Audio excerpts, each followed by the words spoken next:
Il y a de ces beautés renversantes qui accrochent forcément.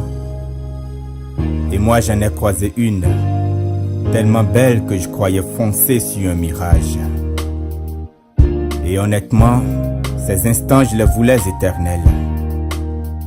Pour me rassurer de revoir son joli visage, entre ses mains, j'avais abandonné mon cœur en signe de gage. Pareille étoile, je devais l'apprivoiser, peu importe les années-lumière à parcourir.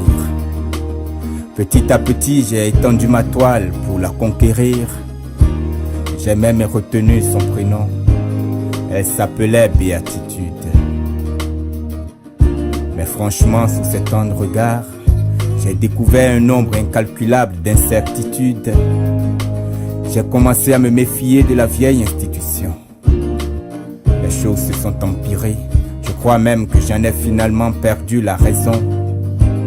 Le mariage pour moi n'était plus qu'une question de sélection. On ne vit pas d'amour et d'eau fraîche.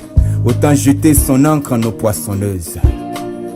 Pêcher une riche héritière et naviguer très loin des eaux périlleuses. Je ne m'inquiétais plus pour ce qui m'attendait devant.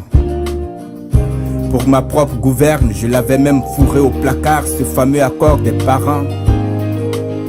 Je veillais surtout à ne pas sceller mon propre sort.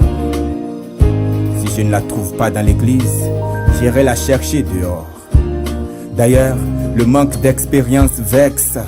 Mariage ou pas, je m'étais juré de goûter au sexe. Et sans le savoir, mes principes avaient radicalement bifurqué. Ne pas épouser Béatitude m'avait complètement dévasté. Mais je ne savais pas que moi aussi je dirais un jour que de l'échec on apprend toujours. Non, je ne savais pas qu'une rupture pouvait ainsi redresser mes rétroviseurs. Ma Bible me disait des tas de choses qui ne me reviennent que maintenant. À cette époque, je l'appelais ma conseillère et c'était très émouvant. C'était cool, c'était génial, je vous donne quelques détails.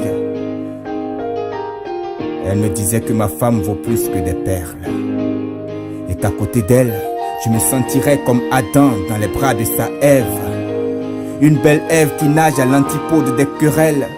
Une magnifique créature à savourer semaine après semaine.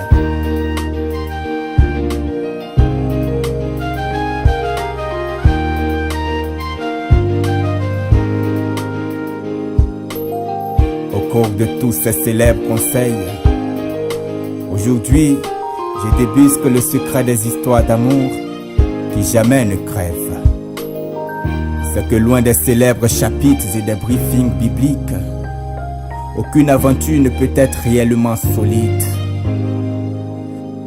Tout ce qu'elle saura offrir, c'est juste un pseudo-bonheur jamais candide, conduisant inévitablement vers des sentiers toujours obliques.